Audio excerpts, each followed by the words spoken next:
جب حضرت عثمان غنی رضی اللہ تعالیٰ عنہ کا محاصرہ کر دیا گیا اور یہ خلافت کا آخری آپ کا دور ہے، 82 سال کی عمر تھی اس وقت آپ کی، اور یہ تاریخ کا دردناک باب ہے کہ حضرت عثمان غنی پر 40 دن تک پانی بند رہا۔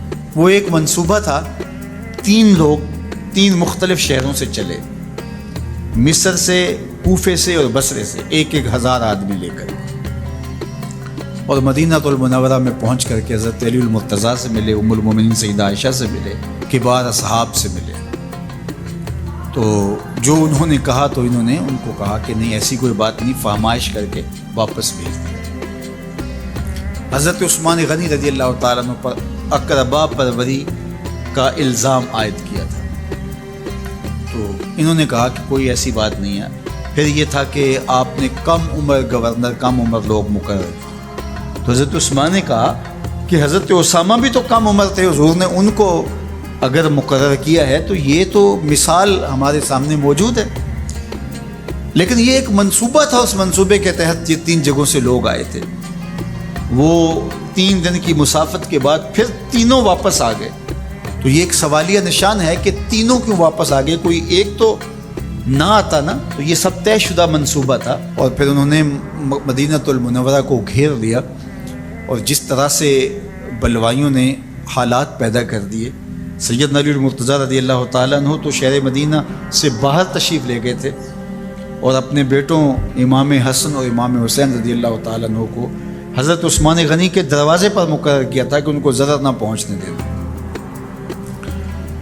اب 700 صحابہ اجازت طلب کر رہے ہیں کہ آپ ان بلوائیوں سے نپٹنے کا میں جو ہے وہ اجازت نامہ مرحمت کریں، اور بہت سارے لوگ تو حج پہ جا چکے ہیں۔ 18 ذی الحج کا واقعہ ہے جب آپ کی شہادت ہوتی ہے، تو وہ حج پہ جا چکے ہیں، تو جو یہاں موجود ہیں وہ اجازت طلب کر رہے ہیں۔ لیکن حضرت عثمان غنی رضی اللہ تعالیٰ عنہ نے کہا کہ نہیں، میں ایسی اجازت نہیں دوں گا۔ رسول اللہ صلی اللہ علیہ وسلم کا حرم شہر مدینہ لوگوں کے خون سے لالازار ہو، یہ میں اس کو گوارا نہیں کرتا۔ افواج موجود ہیں، اور دنیا کی تاریخ میں آپ کو ایسا نہیں ملے گا کہ اتنی بڑی حکومت کسی کے پاس ہو اور وہ خود گھیر لیا جائے، اس کا پانی بھی بند ہو جائے، اور وہ حکم دے کہ نہیں، میرے لیے آپ ایک قطرہ بھی خون نہیں بہائیں گے۔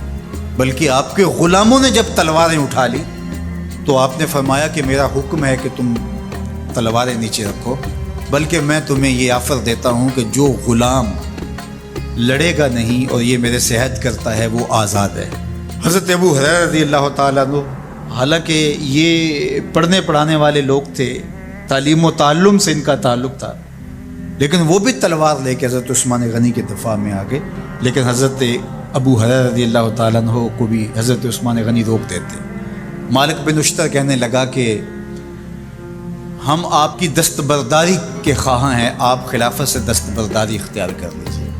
تو حضور علیہ الصلوۃ والسلام کے اس جانثار صحابی نے، حضرت عثمان غنی نے فرمایا یہ نہیں ہو سکتا۔ دستبردار کیوں نہیں ہوئے؟ لگتا تھا یہ سب سے زیادہ آسان تھا، لیکن حضور نے ارشاد فرمایا تھا، اے عثمان، تمہیں اللہ ایک قمیض پہنائے گا، لوگ اس کو اتارنا چاہیں گے، تم کبھی نہ اتارنا۔ تو اس سے مراد خلافت کی قمیض ہے، اور ان کی شہادت کی خبر بھی اللہ کے محبوب علیہ السلام نے دی تھی، اور اگر آپ دستبردار ہو جاتے تو یہ ایک کھلونا بن جاتا، بازیچہ بن جاتی خلافت۔ چند آدمیوں کے پریشر سے خلافت سے دستبرداری کرنا پڑتی۔ اچھا، ایک یہ سوال بھی پیدا ہوتا ہے، چند باغی تھے، ان کو کس طرح کچل دیا جاتا؟ لیکن حضرت عثمان غنی یہ نہیں چاہتے تھے۔ ایک تو یہ کہ مدینے کی حرمت پامال نہ ہو، اور دوسرا پورے عالم اسلام کو آگ لگانے کا جو منصوبہ تھا، 3 مختلف شہروں سے 1,000 آدمی لایا گیا ایک منصوبے کے تحت، اور انہیں لاشیں چاہیے تھیں، اور جو ان کے پیچھے کام کر رہے تھے نادیدہ ہاتھ، ان کا منصوبہ یہ تھا کہ یہاں سے مختلف سمتوں میں، یہ تینوں شہر مختلف سمتوں میں تھے، تینوں سمتوں میں جب لاشیں جائیں گی تو پورے عالم اسلام کو ہم جو ہے وہ خانہ جنگی کی آگ میں دھکیل سکیں گے۔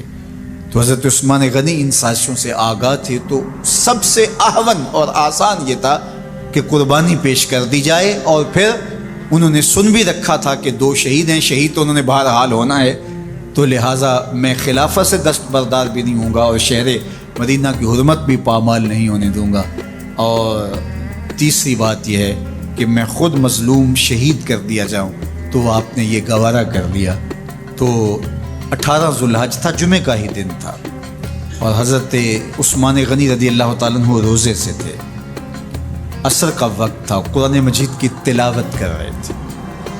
حضرت امام حسن، امام حسین اور حضرت عبداللہ بن زبیر اور دیگر لوگ آپ کے دروازے پہ پہرا دے رہے تھے، لیکن باغی پچھلے گھر سے دیوار پھلانگ کے آپ کے گھر میں داخل ہوئے اور تلوار سے وار کیا۔ آپ کی زوجہ حضرت نائلہ آگے بڑھی اور ہاتھ سے روکنا چاہا، آپ کی انگلیاں کٹ گئیں۔ پھر دوسرا وار کیا تو حضرت عثمان غنی رضی اللہ تعالیٰ عنہ کا دایاں ہاتھ کٹ کے گر گیا۔ حضرت عثمان غنی رضی اللہ تعالیٰ عنہ نے افسوس کیا اور کہا کہ تم نے وہ ہاتھ کاٹ دیا جس سے میں وحی کی کتابت کیا کرتا تھا۔ پھر اس کے بعد آپ پر 9 وار کیے گئے اور آپ کو شہید کر دیا گیا، اور آپ کا